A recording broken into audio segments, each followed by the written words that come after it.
નમસ્કાર દર્શક મિત્રો, હું સતીશ અડિયલ, વિષય નિષ્ણાંત જમીન વિજ્ઞાન, કૃષિ વિજ્ઞાન કેન્દ્ર ગીર સોમનાથ ખાતે ફરજ બજાવું છું. મિત્રો, આજે વિડીયોમાં આપણે એક એવા ખેડૂતની મુલાકાતે જઈએ છીએ કે જે ખેડૂત મિત્રએ પોતાના માટીનું પૃથ્થકરણ કરાવ્યું. પૃથ્થકરણના આધારે જે પરિણામો આવ્યા એ પરિણામોના આધારે એમને પોતાના માટીની અંદર ખાતરોનો ઉપયોગ કર્યો અને એમને પાકની અંદર શું ફાયદા જોવા મળ્યા, કેવા ફેરફાર થયા, એના વિશે આપણે ચર્ચા કરવાની છે. તો મિત્રો, આજે આપણે મુલાકાત કરશું માંગરોળ તાલુકાના ચાખવા ગામના રામસિંહભાઈ રામની સાથે કે રામસિંહભાઈએ કૃષિ વિજ્ઞાન કેન્દ્ર ગીર સોમનાથ ખાતે પોતાના માટીનું પૃથ્થકરણ કરાવ્યું. આ પૃથ્થકરણ કરાવી અને પૃથ્થકરણના જે રિપોર્ટ આવ્યા એ રિપોર્ટના આધારે છેલ્લા 2 વર્ષથી ખાતરોનો ઉપયોગ કરે છે અને આ ખાતરોના ઉપયોગના લીધે થઈ અને એમને એમની ખેતીની અંદર જે ફેરફાર થયા, એમની ખેતીની અંદર જે ફાયદો થયો, તો એ ફાયદો છે. તો મિત્રો, આપણે એમને જે ફાયદો થયો એ આપણે એમના શબ્દોમાં જ સાંભળશું. તો મિત્રો, હવે પછી આપણે આ વિડીયોમાં નિહાળશું કે રામસિંહભાઈ રામ છે એ એમના માટી પૃથ્થકરણ કરાવ્યા બાદ એમને કેવો ફાયદો થયો અને એમનો શું અભિપ્રાય છે. તો આવો મિત્રો, આ ફાયદો અને અભિપ્રાય જાણવા માટે થઈ અને આ વિડીયોના અંત સુધી નિહાળજો, જેથી કરી અને આપણે જાણી શકીએ કે માટી ચકાસણીથી ખેડૂતને શું ફાયદો થાય છે. તો નિહાળીએ આપણે એમનો વિડીયો. નમસ્તે ખેડૂત મિત્રો, મારું મૂળ તમને પરિચય કરાવું. મારું ગામ છે ચાખવા, તાલુકો માંગરોળ, જિલ્લો જુનાગઢ. બરોબર. મારે આ જે બગીચો છે બરાબર, એના માટે મારે જે ખરવાનો પ્રશ્ન હતો બરાબર, બીજા નંબરમાં ઉત્પાદન નહોતું બરાબર. એ બધું વાતાવરણ પ્રમાણે જે મેં જોયું, પછી મેં સાહેબનો કોન્ટેક કર્યો કે સાહેબ મારા ઇસ્યુ છે. તો એ પછી એ લોકોએ મને એવું કીધું કે તમે એક વખત પૃથ્વીકરણ કરાવો, તમારી જમીનનું ટેસ્ટિંગ કરાવો, જેથી કરીને તમને ખ્યાલ આવે કે આમાં કઈ વસ્તુની ઉણપ છે બરાબર. એ સંજોગ પ્રમાણે જે સાહેબના સૂચન મુજબ મેં પૃથ્વીકરણનો રિપોર્ટ કરાવ્યો બરાબર. રિપોર્ટ કરાવ્યા પછીથી જે કાંઈ ખાતરોની ભલામણ આવી, બેક્ટેરિયાઓની ભલામણ આવી, દેશી છાણિયા ખાતરની ભલામણ આવી, આ બધું મેં કમ્પ્લીટ જે રીતે સાહેબે સૂચન આપ્યું એ રીતે જે પૃથ્વીકરણના રિપોર્ટની અંદર જે કાંઈ અમુક તત્વો જે તમારી જમીનને ખૂટતા હોય બરાબર, અમુક તત્વો તમારી જમીનમાં છે પણ છોડ લઈ નથી શકતો, તો આ બધું પૃથ્વીકરણ કર્યા પછી એના રિપોર્ટ આવ્યા પછીથી જે ટ્રીટમેન્ટ આપી એનાથી અત્યારે મારે જોરદાર રિઝલ્ટ છે બધી વાતે. એવું નહીં, એની સામે ખાતરની બચત. બીજા નંબરમાં જે અમુક ખાતરો આપણે નાખતા બરાબર, તો જમીનને કેટલું જોઈએ ને આપણે આપતા કેટલું બરાબર, તો એ બધો ખર્ચ ઝાઝો બધી ઓછો થાય.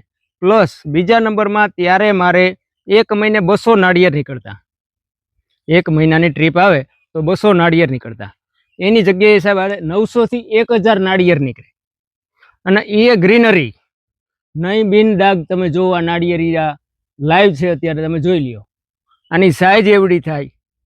બીજા નંબરમાં મારી પાસે વર્મા કમ્પોઝ પણ છે, 2 વર્મા કમ્પોઝ છે બરાબર. ગાયો છે 4. દેશી છાણિયું ખાતર એ જરૂરી છે સાહેબ, નકરું રાસાયણિક એ બરાબર છે પણ એની સામે દેશી છાણિયું ખાતર તમારે જરૂરી છે બરાબર.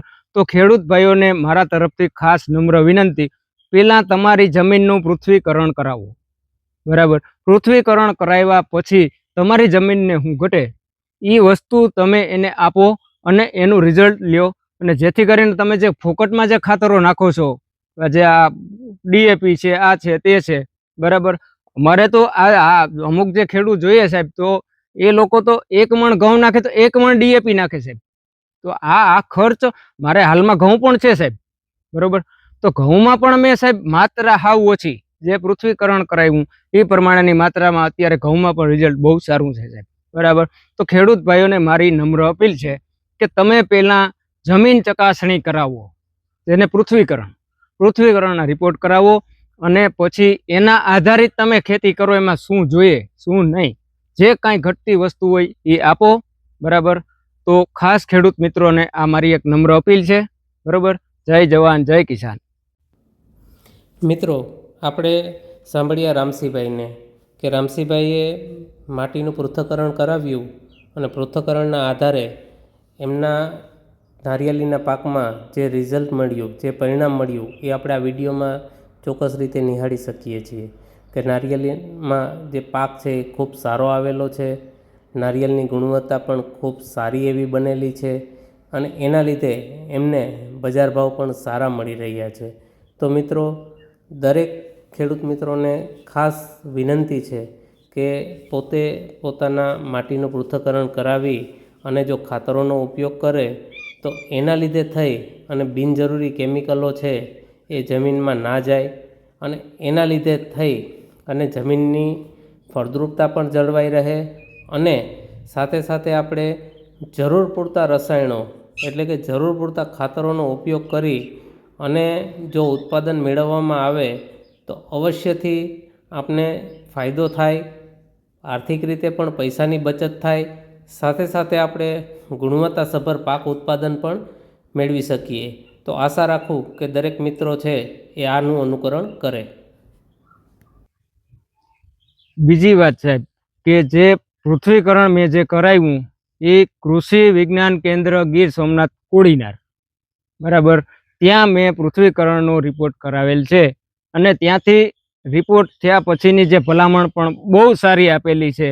એનું કારણ કે હડિયાલ સાહેબ છે એ લોકો ખેડૂત માટે બહુ પ્રોત્સાહિત છે, બરાબર. તો મેં આ પૃથ્વીકરણ માટે ત્યાંનો સંપર્ક કરેલો છે, બરાબર. તો કોઈ પણ મિત્રોને જો તમને એવું હોય તો આપણે ગીર કૃષિ વિજ્ઞાન કેન્દ્ર ગીર સોમનાથ, બરાબર, કોડીનાર ખાતે આવેલું છે. તો ત્યાં મુલાકાત લ્યો અને કોઈ પણ ખેડૂત હોય તો ત્યાં જઈ શકે છે અને પોતાનું પૃથ્વીકરણ કરાવી શકે છે. અને સાથે સાથે એવું કંઈ નહીં કે આપણે હડિયાલ સાહેબ એક જ, પણ જે કંઈ ત્યાંનો સ્ટાફ છે બધો ગમે ત્યારે એની ટાઈમ તમે ગમે ત્યારે ગમે એને અહીંયાથી કોન્ટેક કરો તો બધા એક સાથે તમને સલાહ દેવા માટે તૈયાર હોય છે સાહેબ. ગમે એનો તમે કોન્ટેક કરો તો બધા સ્ટાફ વતી સલાહ સૂચનમાં બહુ સારું એવું પરિણામ છે સાહેબ. એટલે એ પ્રમાણે અમે એ લોકોનો સંપર્ક કરીએ અને એ લોકો અમારા કોન્ટેક્ટમાં જ રહીએ છીએ, બરાબર છે. તો હવે મિત્રો, આપણે રામસિંહભાઈને સાંભળ્યા. હવે આપણે કોઈ ખેડૂત મિત્રોને જો એમના દ્વારા આપવામાં આવેલી માહિતી સારી લાગી હોય તો દરેક ખેડૂત મિત્રોને વિનંતી છે કે પોતે પોતાના માટીનું પૃથ્થકરણ કરાવે.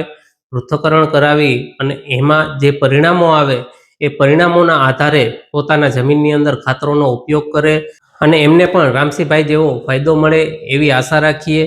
અને મિત્રો, આ વિડીયો જો તમને પસંદ આવ્યો હોય તો અન્ય ખેડૂત મિત્રો સુધી પણ આ વિડીયોને ફોરવર્ડ કરજો અને અમારી ચેનલને સબસ્ક્રાઈબ કરવાનું ભૂલતા નહીં. ધન્યવાદ.